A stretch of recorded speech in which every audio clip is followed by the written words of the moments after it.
So anyway, that was fucked up. Yeah. You thought any more about that over the past day or two, or? Not really. God, Are we meant to take that as that is what has happened in all variants of this, or only in the variant of these stories where 1999 and 2012 have been smashed together? Because it feels like, definitely with Samejima, there is some recognition of, like, how can you be at two places at two times at once, right? But it could also be the case that this is indeed what happened. And maybe, like, some of the Suou stories we saw in part 1, maybe Ryo was not portrayed as the correct age or something. Yeah. Like... It also paints Osamu in a much worse light. Oh, I mean, like, I guess he was kind of the most... He was never in a good light, but it definitely felt at least like, oh, he's being a father figure. Yeah. At least maybe he's doing something there. He's writing children's books. That's not inherently bad, but as we learned with Toma, like, giving the Pink House people grace is not necessarily the way to go here. Sleep. Eepy. You're a good boy. Sleep tight. All he could hear within his faded consciousness was Samejima's awkward lullaby. Suo's a way better boy than someone like me, Ryo thought. Keito had a bright future ahead of him. Ryo wondered if he deserved to survive at his expense. He wondered if everyone's life was of equal value. The next time he awoke, he found himself in his home. Huh? He'd been kept under house arrest by Samejima Satoru for the past few days. As a result, he felt like it had been quite a while since last he came here. What am I doing here? The TV was destroyed, and the tableware was scattered all over the place. Alright, so no one's been... I mean, obviously his mother's not going to clean up. A damp scent was still permeating the air. It was definitely his home, a dreary place indeed. Oh god, there needs to... I'm sure there's some compound German word for the first few moments after you've returned home, after something terrible and unspeakable has happened, but you know, and it's been left alone for a while, but you're the first people back into it afterwards. And there's that kind of, like, gnawing feeling that the space hasn't been lived in for a while. Yeah. And all of that stuff still happens. I feel like I had a similar feeling the day we came back after our apartment was no longer flooded with human feces. And I'm like... Good times. Right, oh, God. I can laugh about it now, but that was one of the most stressful weeks I've ever had in my life. Yeah, that sucked ass. Yeah. But, like, that feeling of coming and, like, everything looks normal, but it doesn't feel right. The lived-inness is gone. There's kind of wrong feeling around everything that's going to take time to banish. But anyway, I imagine that's what Ryo is feeling right now. Yep. Midori! This dusty box was the one place he belonged in. I want to see her. The oath he'd sworn long ago escaped his dry throat.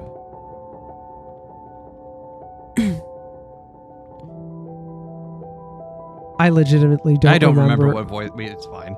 She doesn't get a sprite. We don't have to be consistent. Ryo, you're a big brother. I am?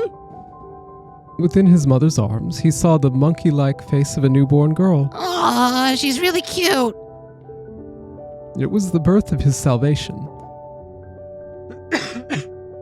When he gently touched her soft hair, she took his finger in her tiny hand. He wanted to protect her. He wanted to do anything for her. I've known this tiny child for 5 seconds, and yet if anyone does anything to her, I will kill everyone in this room, and then myself. He didn't wish for anything but her happiness. Midori, where are you?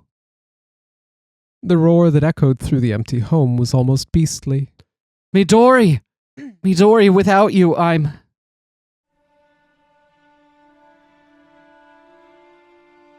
This is going to be Osamu. Kikuchi Midori is at my place. Hearing that voice made him raise his face and scowl. Osamu. Ryo, I came here for you. Midori's there. You'll get food too, so let's go back to your new home. Arisugawa Osamu extended his hand, but Ryo pushed it away. No! You're the one who... I'll be the adult and protect you. But Suou, he...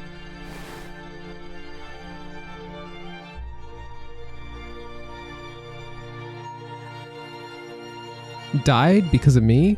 Yeah, I killed him. Ah! Arisugawa Osamu's warmth embraced Kikuchi Ryo. Ah! This body, full of strong vitality, felt awfully hot. I killed him with these same hands that protected you. Wait, what are you talking about? Stop it! His large, bony fingers slid over Kikuchi Ryo's wrist. Hold my hand, Ryo. No! No, stop! He wanted to resist, but his overflowing emotions shook him so much he couldn't gather any of his strength. Do you want to get away from me? The callus on his finger, likely made by writing, touched Ryo's wrist. Do you want to take Midori and leave me? The intense pressure of his fingers went between Ryo's bones. You're really gonna do that? As children without money or a home? Osamu ran his fingers along Ryo's palm as if reading it. You wanted a father, didn't you? But you killed Suou, and I... Arisugawa Osamu placed Kikuchi Ryo's hand in his own. It looked as though he was rubbing invisible blood onto his palm. Forgive my sin, Ryo. Ryo's back was cold from sweat. Don't forget that you yourself are only alive because of Suo's sacrifice. Wait, but if this is young Osamu, how does young Osamu know about future The cartilage in Ryo's ears was shaking from Osamu's voice. It was enough to drive him insane. Stop, please. His rough adult voice then reached his chilled stomach. Let's be a family, Ryo. His hands were closed in Osamu's. Their sweat bound them together, making it impossible to get away.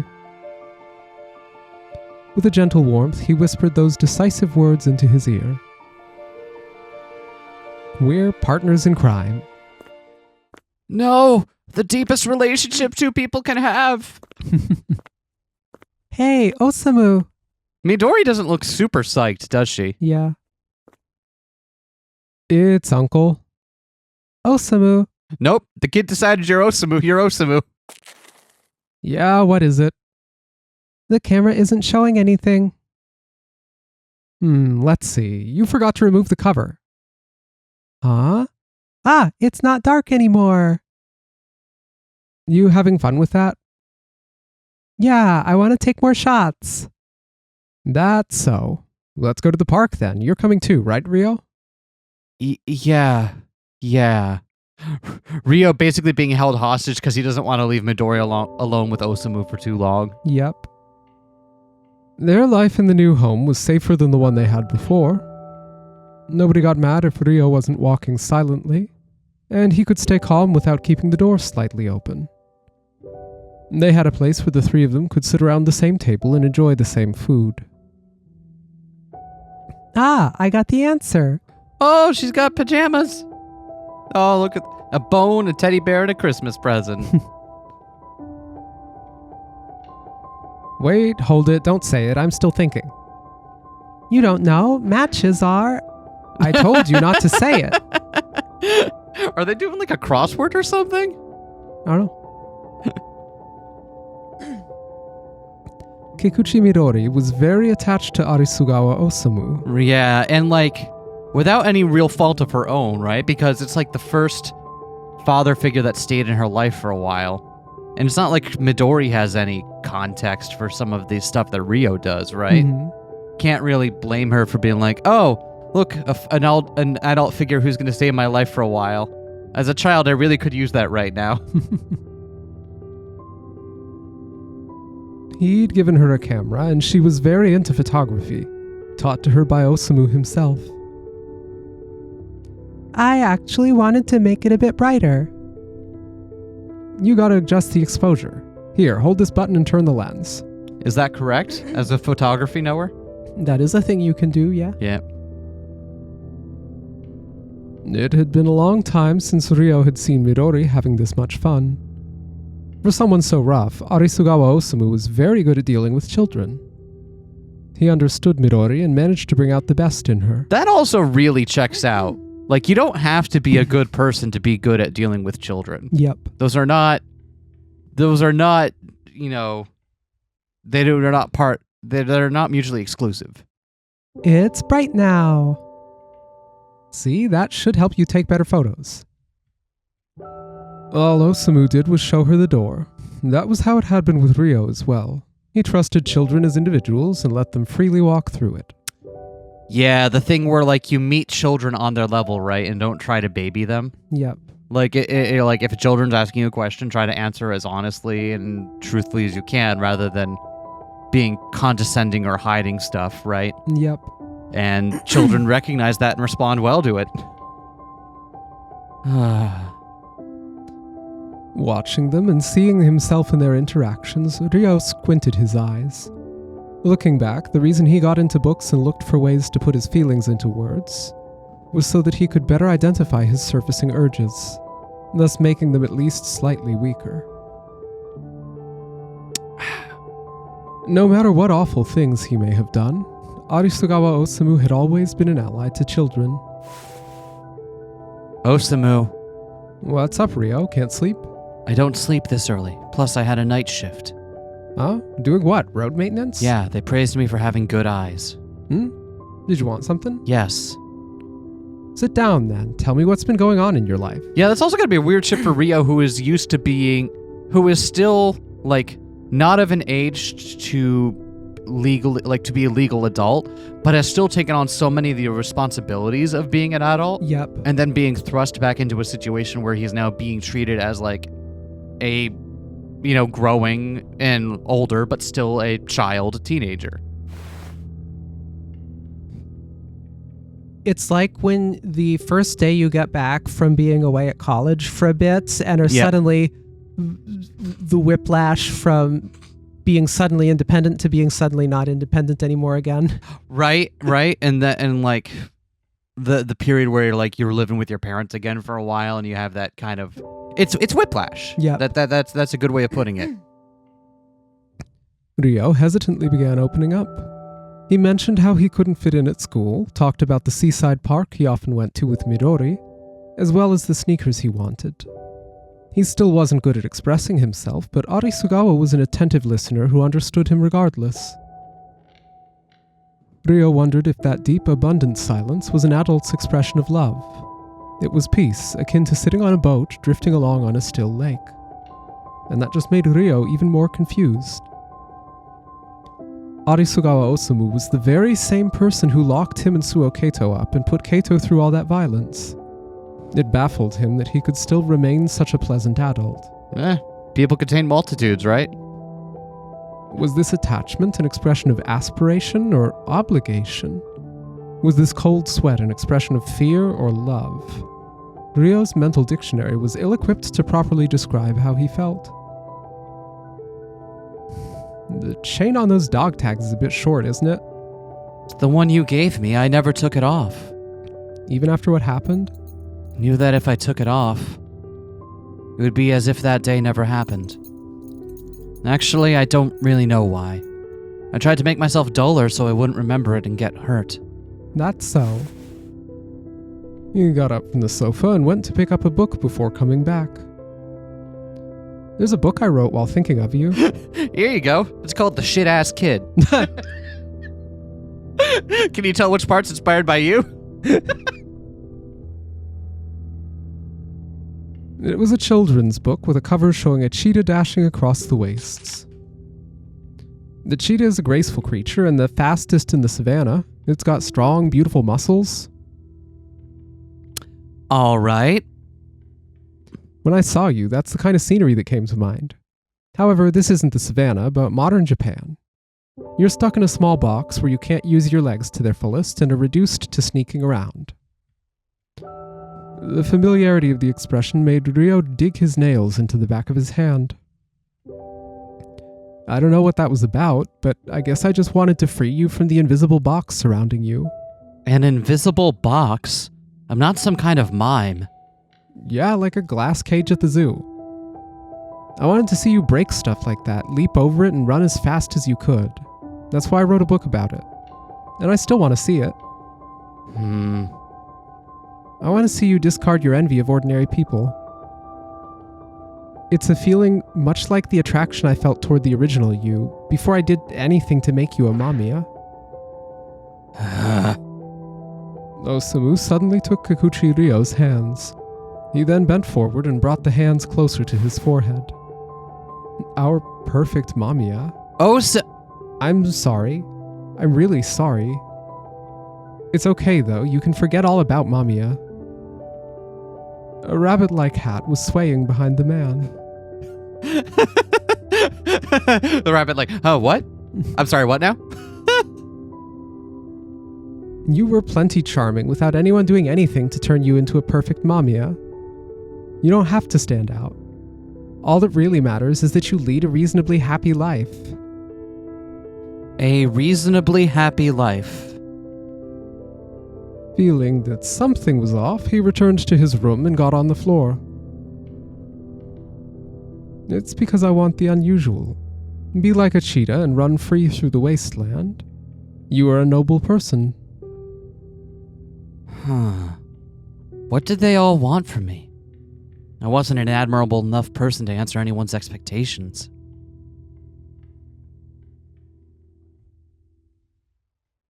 Kikuchi Ryo, you were the focus of so many people's expectations. If there was anything I could suggest you do before their weight breaks you, it's our first choice point. Oh! Let's drop a hot save. And let's immediately fuck up and get on the good path. Yeah, okay, so... meeting your friends, reading the letter. I feel like reading the letter is not the right thing because it places those expectations back upon him, right? Excuse me. On the flip side, reading letters has been a core mechanic, but part of the story. Yep. So maybe it is. And maybe meeting your friends means that me is putting their own expectations for Ryo onto them. Maybe. Right? Ryo didn't show up until very late in the other arcs and seemed perfectly fine with that. Maybe there's no reason to rush that. Anyway, seems we've settled on a 50-50 between the two. Sweet. I'm going to say meeting your friends. Okay. Assuming that this will take us to a bad ending. I'll have him see a friend other than me. There's no way I'm the only one worried about him. There should also be... Ryo. Huh? What? What's up? Hey. Nope. Don't ignore me, man. Out of the way. I won't, not until you look me in the eye and talk to me. It's got nothing to do with you, Minato. I haven't the slightest idea what happened to you. I really don't. But you're being really pitiful right now. Shut up! You don't know anything! Using the power directed at him, Tojo Minato threw Kikuchi Ryo to the floor like it was nothing. He tried to break free, but he couldn't push the arms away. Seeing the man below him panic, Tojo Minato spoke up. You're weak. Way weaker than you used to be. A long silence ensued. Only ragged breathing could be heard, but even that was faint. Once Ryo's breathing had calmed down and his head cooled off, Minato slightly weakened his grip. You should rely on me a little. I don't like being in the dark about what's going on in your family. Can't you at least tell me a little bit?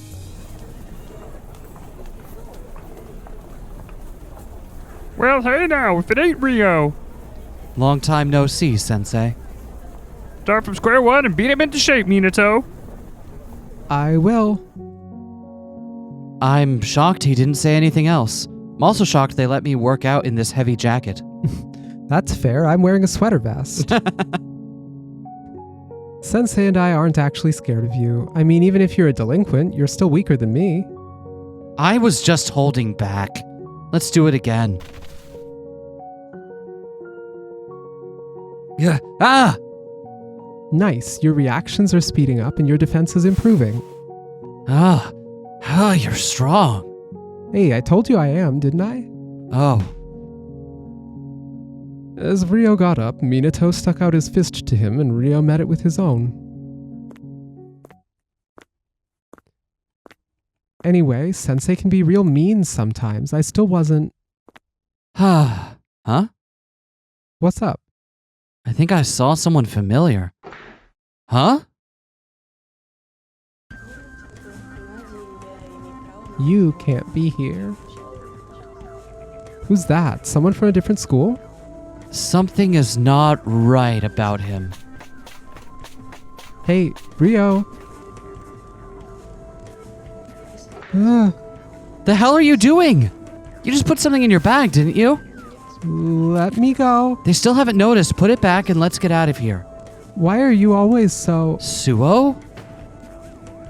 Shut up. Hey! Hey, Suou! Suou! What do you want? This has nothing to do with you. I don't want to be friends with a shoplifter. Did something happen? We haven't seen each other since the visit to the amusement park. How have you been? Shut up. Suou? Oh, yeah. Ryo, teach me how to fight. What is this conversational whiplash? Were you told to shoplift by some bad guys? Not at all. I did it because I wanted to. Listen, you don't need to be able to fight. You have bigger strengths than that. Huh? You've got the kindness that comes from your imagination, right? What? Kindness? Imagination? I don't need any of that. Why are you acting like you're older than me? You're not being straightforward. If you want to say something, how about you just do it? There's no way you can understand how I feel. I mean, you're the protagonist. I'm sorry, what are you talking about? The voice of the large child echoed through the town. The red, empty sun was stretching out their shadows. Listen, I have absolutely nothing. I'm gonna die without becoming anyone or having achieved anything. Be honest with me.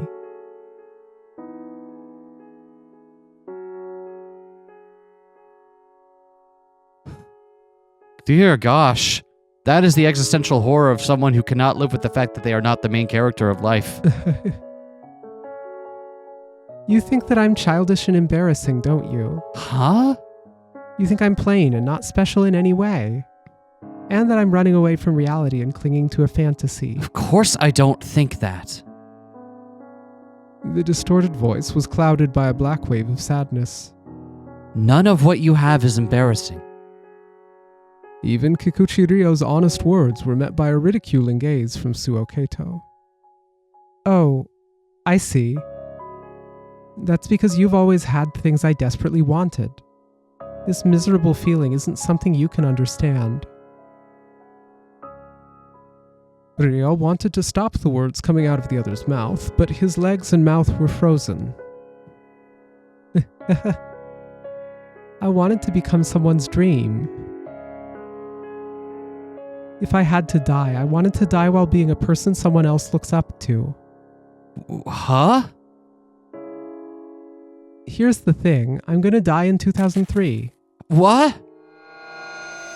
Ryo remembered the memory he'd seen in the Ferris wheel. You... I'm gonna become someone's target for a stupid reason and die because of it. Suou! You would probably be able to brush this fate aside. You're like the protagonist of a manga, so you'd just beat it all with a punch. But I'm the one who killed you. It's because of me that you... No, you don't have to let it get to you. I have to live in reality, don't I? Just like you.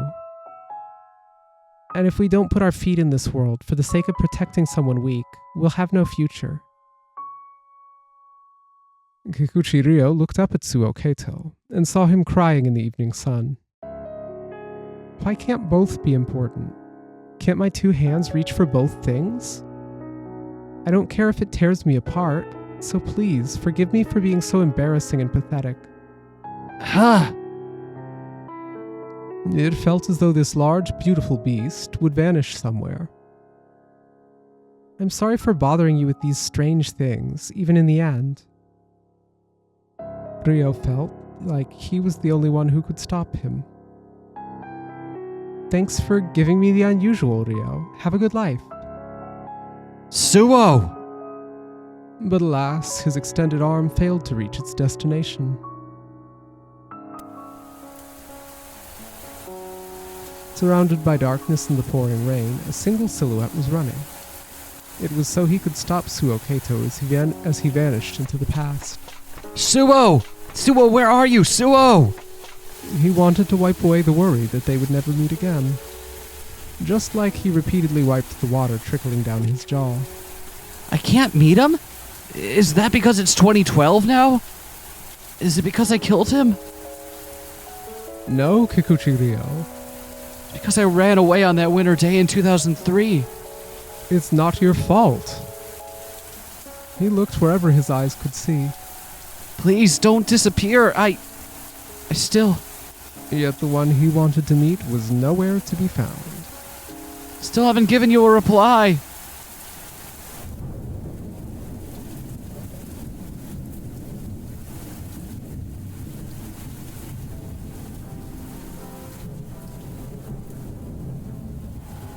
And that is why you returned to me.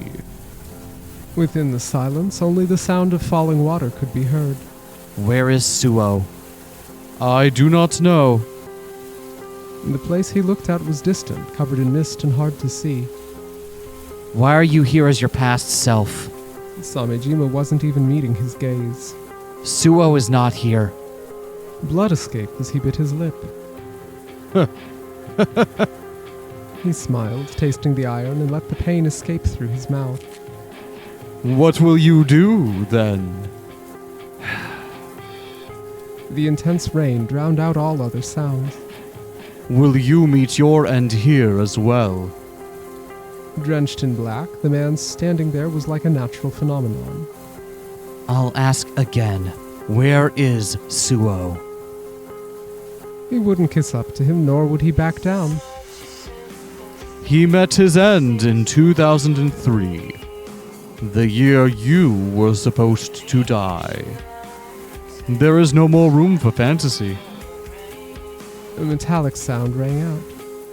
Samejima had thrown a knife on the asphalt. Take it.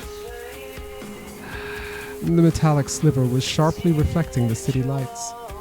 Why not end this? The traffic lights turned blue and gave a dangerous tint to their side profiles. You must have grown tired of extending this. The flickering seemed to speed up their thoughts. Tired of looking for Keito, becoming MAMIYA, and holding this bond to me. So let's fight to the death, shall we? You and I. A red color painted the ground from the side. There's no way I could do that. It's the only wish I couldn't realize with MAMIYA. He never fought back, you see. I won't commit murder. No cars were passing by, nor stopping when the light was red. I have no intention of playing along with your sick hobbies. The traffic lights remained unchanging. You think I'm alone in this? You are the same as me, Ryo. So why won't you stop feigning ignorance? The change in his aura put him on high alert. I can't bear this for much longer. Samejima closed the distance between them. Huh? See? You took the weapon in hand.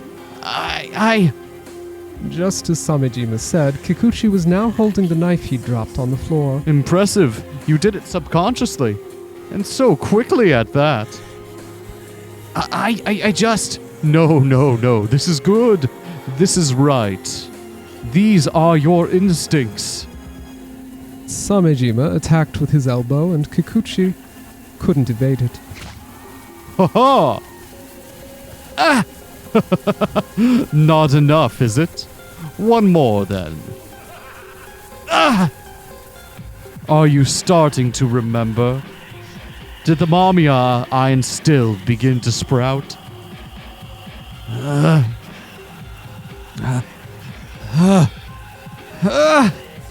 Was he gonna make a move? Was he? Samejima Satoru was simply dying to fight Kikuchi Ryo like one beast against another. No! Decided that I'll no longer succumb to these urges and act violently. The heat of the emotions quickly began to cool down. Huh. Enough of that, then. A thrust into the stomach. Ha! You'll die a painful death for disappointing me. Ha! How anticlimactic. Cold. This isn't it, Kikuchi Ryo. This isn't my MAMIYA. Samejima's long fingers were pushed against Ryo's stomach. Ha! You are all MAMIYAs, so you must answer our expectations. Ha! The cold made his consciousness go hazy. Ryo wondered if this was the pain Suou had felt that day. He felt a bitter emptiness, as if something important was escaping his body. I'm begging you. Please let me witness that strange rainbow again. There was no response. Meanwhile, red blood was spilling out of his stomach. What? You can't die here? Hey, Kikuchi Ryo, this ending is... What? Alright, so we accidentally lucked onto the correct path? Did we? Yeah. Assuming it works the same way as the other ones. This ending is not what I want, or... I mean, I think bad ending is just to let it happen, right? Yeah.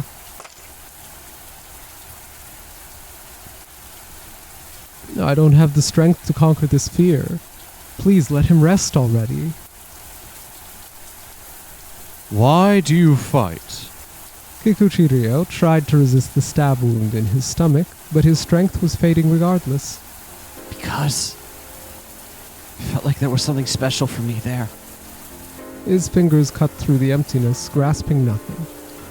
The fact that there was nothing in his eyes made Samejima relieved. Then he embraced Kikuchi Ryo's shoulders. Stop. It is rainy. You'll be cold. Samejima's hands were large and warm. Ryo found that both odd and creepy. Let's go back. Go back? Where? Ryo wanted to ask that, but he couldn't form the words.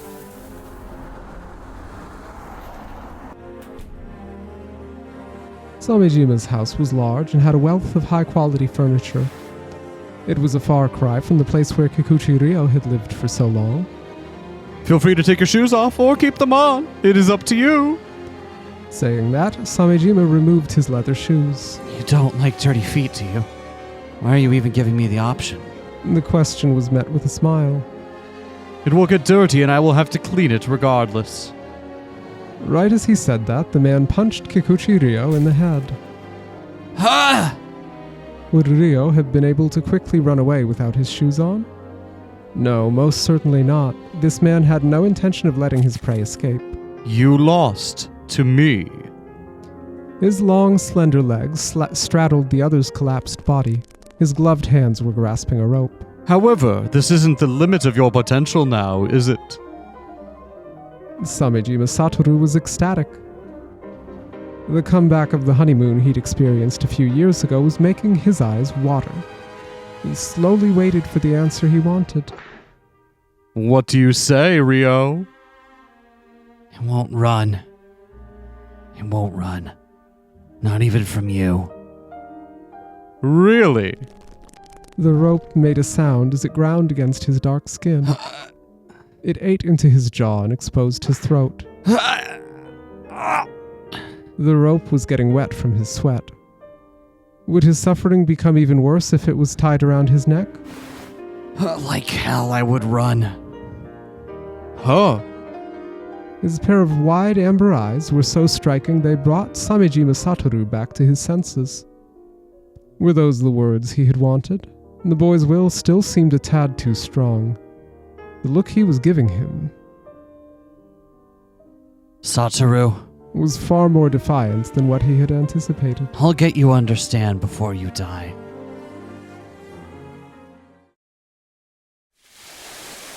Where do we come from? What are we? Where are we going? Cotton-eyed Joe? Why did people seek paradise in the south? Was it the warm soil, the ever-blazing sun high above, the elation brought out by the vivid colors? Or perhaps one could have the best naps when caressed by southern winds. Was this child involved somehow? I've never been on a plane before. How was it? Dry. That it was. We'll have to walk a bit from here. Is Midori all right? Why am I here? She's with Arsugawa. She's his real daughter, you see. Naturally, you can trust him to look after her. Oh, what? You didn't know? I mean, I kind of guessed.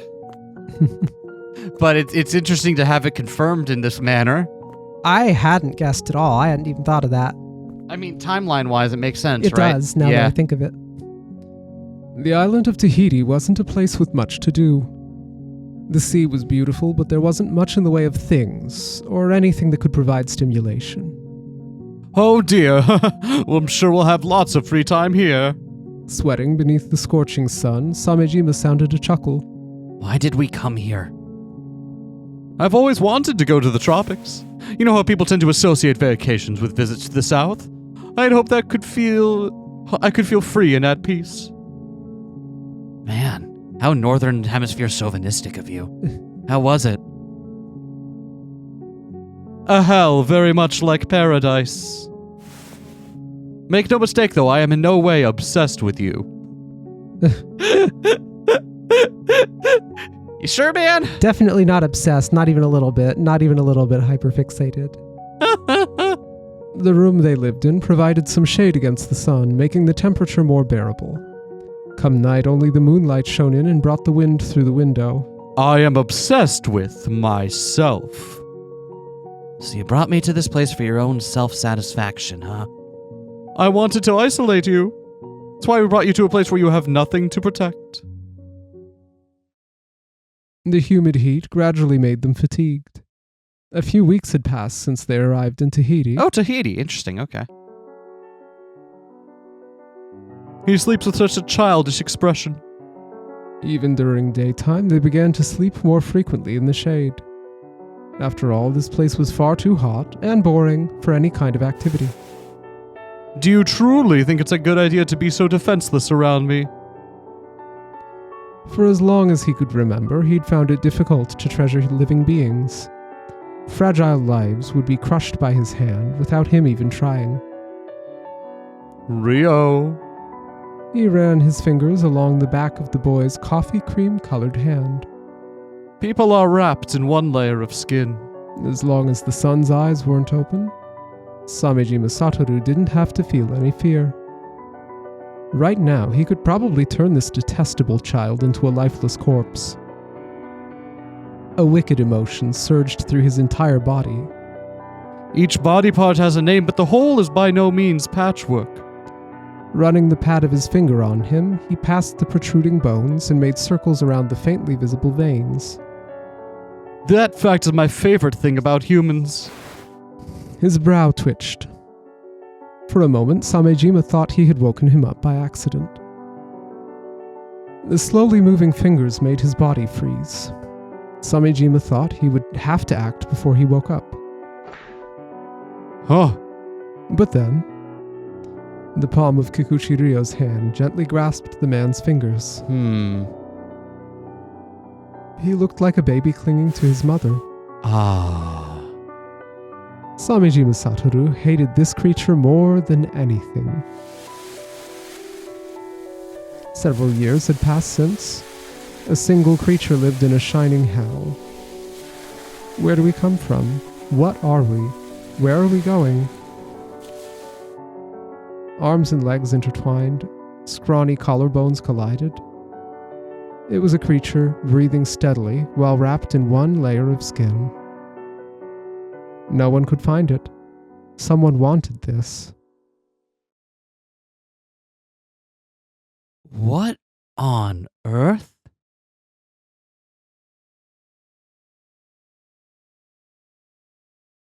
Why are we? Right? French is rusty, but I'm pretty sure that says why are we?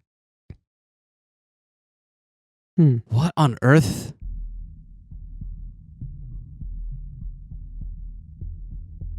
Well, want to go back and get the other bad ends while we're at it? I'm trying to figure out like what I'm meant to take away from that bad end. Yeah, I don't quite understand what happened there. So like it's described as like as a hell, right? Yeah. Assuming this is Samajima's hell in some way. Was it implied that he ended up killing Ryo since there was one person left, or did Ryo Maybe. leave? Is that or what did is- Ryo kill Samejima? It's not clear to me. It's not clear. Sometimes I think I understand stories, and then sometimes I realize they're too far highbrow for me by half. Well, I think what we should try to do now is go back to the other one and get the other bad end, which was... Yeah. Reading the letter. He must still have the letter he got from Suou Keito at the amusement park. I want him not to be crushed by his life with Arisugawa Osamu and remember Suou Keito. That should cheer him up.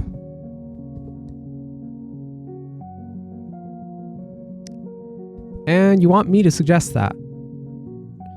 I'm sure you don't like seeing him so down either, so help me with this. Well, I don't mind. I just gotta make him read the letter, right? Mamiya agreed more readily than I had expected and approached Kikuchi Ryo. Hey, Ryo, you seem pretty down. Wait, huh? Mamiya? So I didn't even have to suggest it. You're reading the letter yourself. I'm not. I can't. Why? I'm scared. Huh? If I take the letter, then I'll have to respond, right?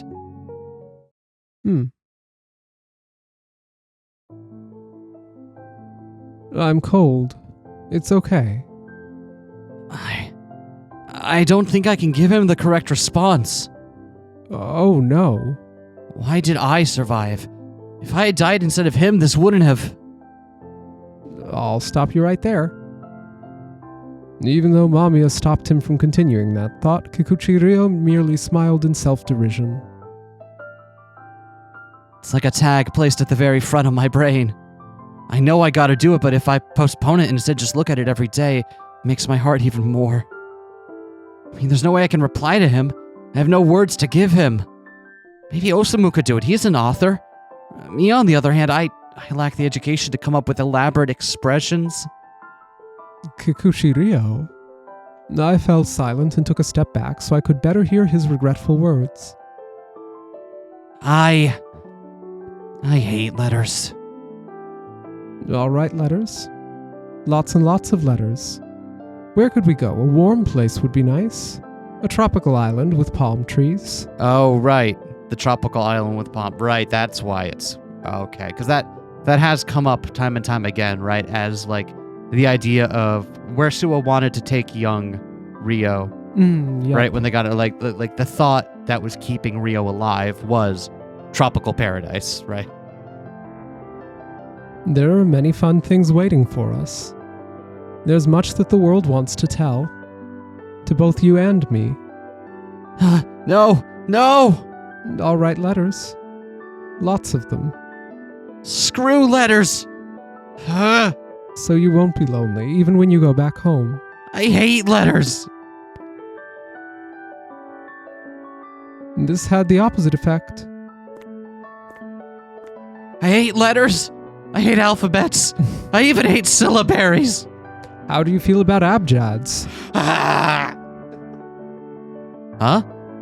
What's he doing at the convenience store?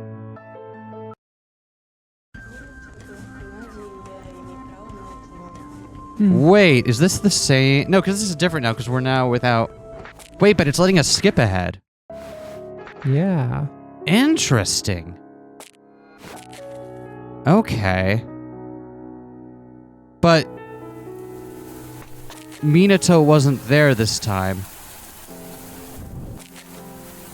Did that not change anything?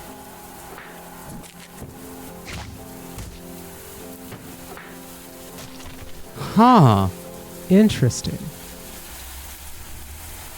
Interesting. So it is different. Okay, so here's what I'm going to do. I'm going to put that one second here. Okay. So does that mean that... I mean, I guess means. the reasonable thing to do right now would be to check this ending to see if it's the same. Yeah. That lets me skip ahead. It appears this is the same. Yeah? Okay. Yeah, okay, this does look like it's all the same. So, I think then... But we go back to the path that we Because predict there's is the still good path. only... There's still only 4 endings. But we did miss one somehow. Okay. So I wonder if... I don't think we missed one somehow. No, we didn't.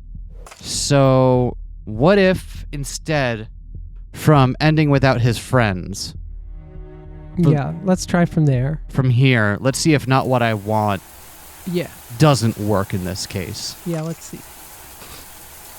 No. No, Kikuchi Ryo, you can't die. I didn't want an ending like this. I have to do something. I have to think of something. I couldn't let the story end here. I don't want an ending this... That's exactly why I mixed 1999 and 2012. Exactly. You mixed 1999 and 2012. Kikuchi Ryo's premonition is correct if it's 2012. But this moment is both 2012 and 1999. You know what I mean by that, right, Natsume? I do. Yeah, I do. If it's 1999, Kikuchi Ryo will be able to meet Suou Keito. Right. It's gotta be 1999. We looked at each other as though we were people in the same boat. Within the rain, I gathered the wet paper falling around and brought it close. I'll once again bind the what-if scenario from 1999. As I began to run, MAMIYA stood still. We were like the representations of stillness and motion. It was as though we naturally understood our roles in a ritual that neither of us discussed. Interesting. MAMIYA Yumehisa's voice echoed in the rain. I am still holding the remnants of a devastated century. That's not it. I lost many things in the sea and acquired a certain bitterness. The words he was reciting were familiar. They were the contents of a letter Suou Keito once wrote. That's not it either, no. I am still waiting for your return, unable to consign the remnants to darkness. When night comes, Mom gives me something warm, and Dad pats me on the back. Perhaps I should have done the same to you. Why do I find you so enviable? This is it, the Suou Keito story that I saw before I decided to intervene. It was a story that stood out even among all those centered on the friends who came to my funeral.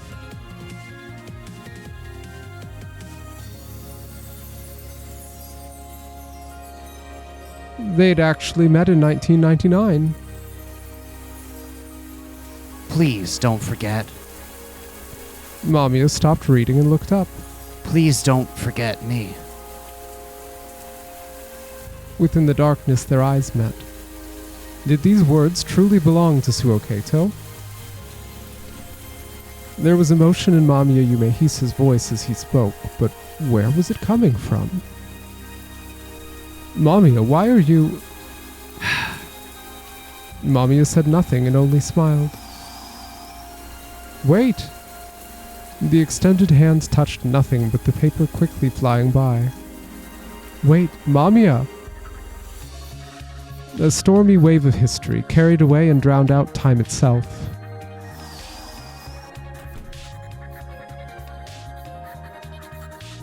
I'm back. Man, it's cold. Gotta turn on the heating. The TV is talking about the end of the world again. Makes sense. I mean, it's December of 1999. The world would soon end. I didn't know how much truth there was to it, but people on TV and the news made it out to be a big deal. Look at this magazine. It's got all these details about Nostradamus. They say there was a hidden code in the prophecy. Check it out, Suou. I'm good. Really? Yet none of us actually felt like the world was going to end. Okay. All right, sit down, everyone. I'm going to reveal the results of the quiz we had last time. He's earlier than usual. Gotta hurry up. The days just go by without any change.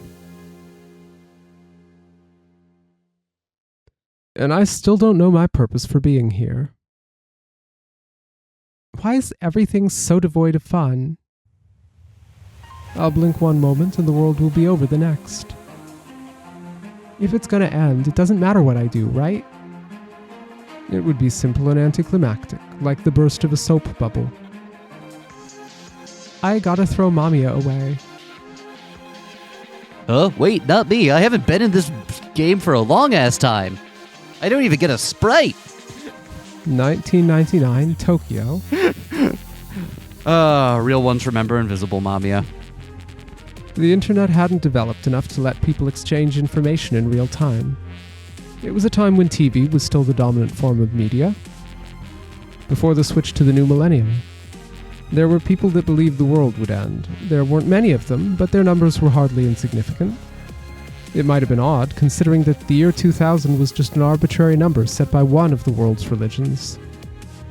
And as though it was something unprecedented, many were expecting the world to end. The mood of madness and fatigue infecting society was being fanned by mass media.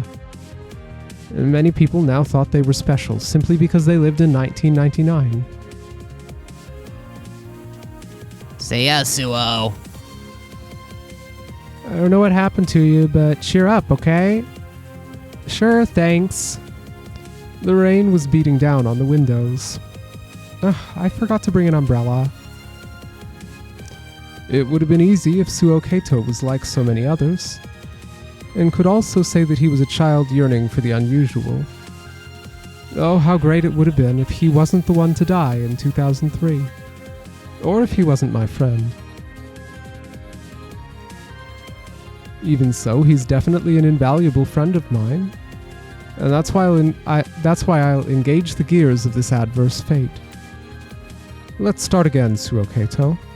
Let's free you from your karma. Crime, punishment, and those who were let live.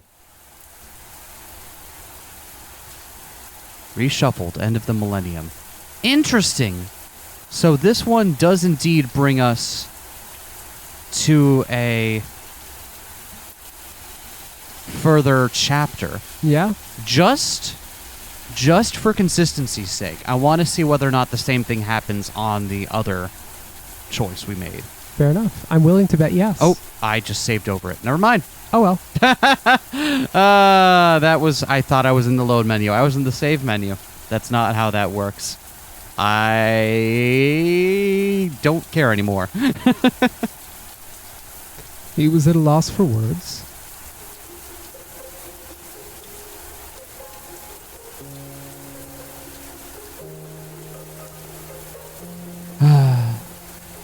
Because within the unrelenting rain, he found Rio!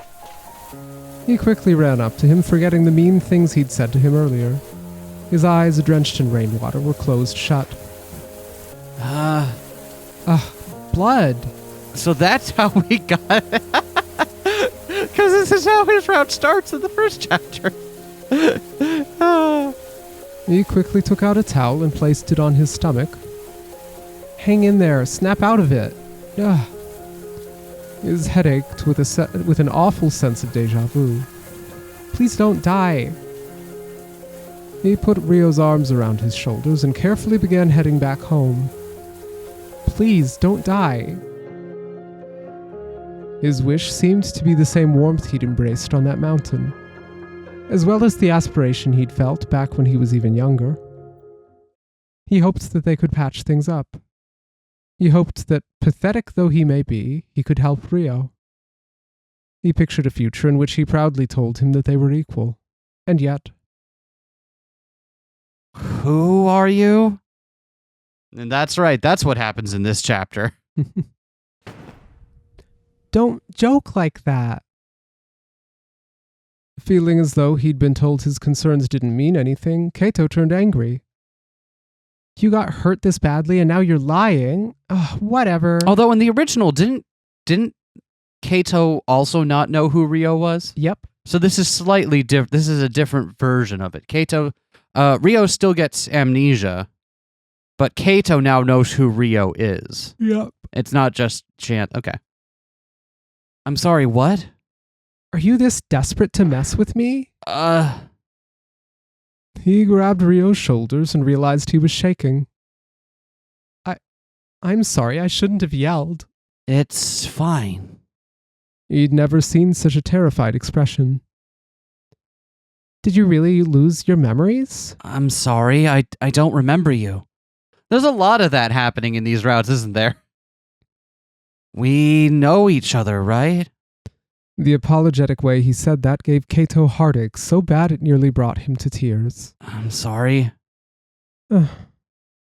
He thought it could be an act, but then realized that Rio was too clumsy for that. This could be an act, but nah, no way. He can't do that. Don't apologize. Keito remembered how mean he was to Rio, how he had hurt him. I'm the one who should say sorry. And he wondered why. Rio always sacrificed himself like this. Your name is Kikuchi Rio? Rio. You're 17, and you have a little sister. Her name is Midori. Midori. Not even that name made him react. Realizing the gravity of the situation, Keito gulped and continued. You're good at fighting, and you love strawberry donuts. Keito didn't know why. You don't talk much, but you have a big mouth. You get mad at me a lot, which I don't like. But despite not knowing him all that well, he had lots to say about him. But you're a gentle soul who's very considerate of me. Rio was the one who gave him a towel and donuts and exchanged letters with him. He was always very kind to Keito. That is all I know about you. My name is Suou Keito. Yeah. He took his hand and gathered his courage before continuing. I am your friend. For now, just stay here at my place. All right, I suppose. The bandages aren't too tight, are they? I'll give you some spares. Use them if they become too loose. Thanks. It's late now, so let's leave the thinking for tomorrow. Not wanting to show his fatigue, Keito picked his words carefully. Good night, Rio. Good night, Suou.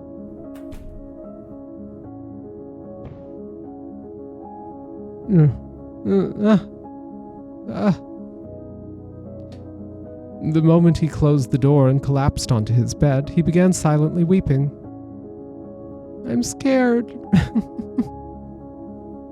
The older boy he'd found so reliable was bleeding and on the verge of death. On top of that, he'd lost his memories and could only rely on Suou now. The fear of having to carry the weight of life overwhelmed his entire being. Still, a part of him was happy that Rio relied on him. It was as if he'd become the protagonist of a story. It filled him with hope for the unusual.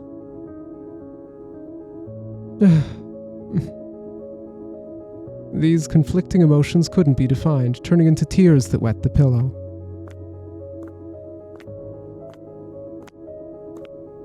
After school the next day, they'd gone to the sea, but the results were disappointing. They couldn't find his sister playing around, nor the donut shop he'd had a part-time job at. Oh, but now it's 1999 and oh no. I see. The splashing of the faded, raging waves brought nothing back to Ryo's mind. Unable to shake off the fatigue, the two went back home. This world is now completely in the year 1999. The road to Kikuchi-ryo's 2012 is closed, and they'll never find a way back. The blended world has never produced anything but contradictions.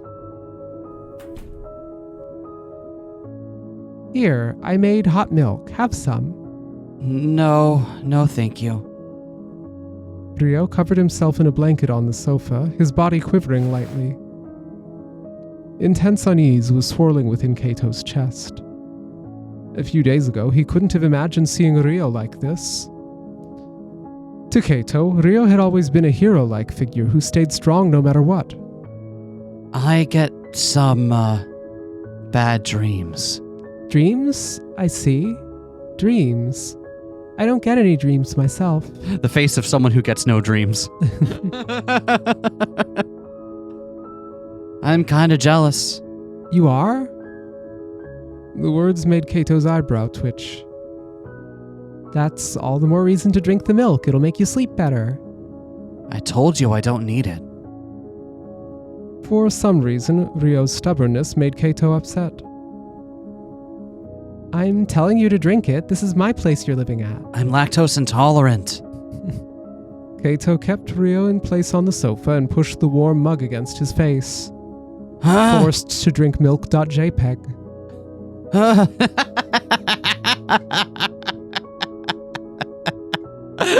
You could bet what I just imagined, right?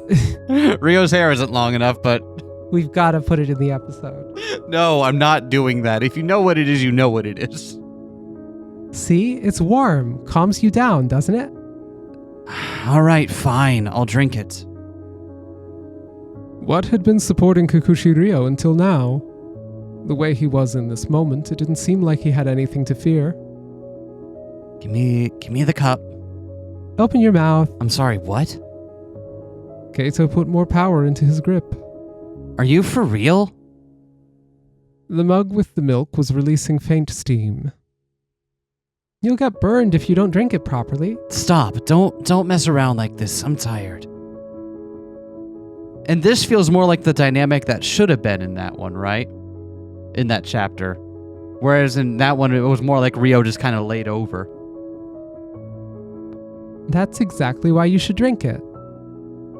The words made sense in Keito's mind, but Ryo responded with a dubious expression on his face. Eventually giving in, Ryo opened his mouth and showed his white teeth. When he placed his lips on the edge of the cup, Keito slowly tilted it. He then gently retracted it after watching the warm milk enter his mouth. A moment later, Kikuchi-ryo gulped. I'm glad you drank it. Is this how you were calmed down when you had bad dreams? That cold voice, laced with a hint of rejection, made Keito embarrassed. I'm sorry. It's just that I've never seen you so fragile, so I'm sorry. After apologizing, he ran up the stairs back to his room. Why did I do that? I must have gotten carried away because he's an amnesiac. Oh, are Suou Keito's actions being influenced by the version of the narrative that me spliced in? Maybe. And I probably felt very bored. That must have been why he stuck the still sharp fragments of glass toward him. He'd forgotten to have them dulled by his dreams and made Ryo suffer for his own boredom.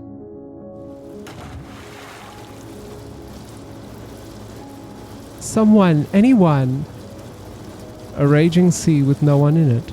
The reddish-brown surface became a strong flow that stood in his way. I gotta save Ryo. Someone help. Who could that someone be? Mamiya, please. There was no one to respond to his voice. Help. Help me. Someone help me. Overflowing salt water, a gray sea, and a dulled mind. His throat was tensed up, and there was gravel in his bitter-tasting mouth. Ryo saw Suou standing there. He was looking at him with empty eyes. What was he holding, and how long had he been hiding it? He had to take it away and protect him. Suou! He had to protect this guy, but I get it, Suou. Hey. why was there blood coming out of his stomach? Ah! Oh! Whoa! Whoa! Whoa! Oh, there's no way. There's no way I can tell him I have a dream in which he kills me.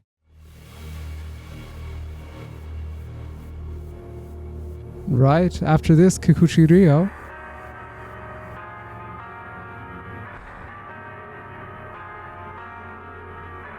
Interesting. Let's hit save. Yeah, interesting. Very intense.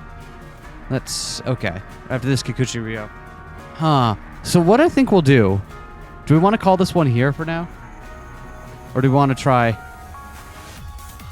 Well, let's call it here for now. Okay, yeah. I'm gonna just double check some things in between episodes. I'll double check some things on the walkthrough I was using to make sure we don't actually miss anything important on that. And if we with that other choice, if we do, we'll go back and get it later. But for now, this seems like a very auspicious moment in which to pause our playthrough. We'll see you all next time. All right. See y'all around. Ciao.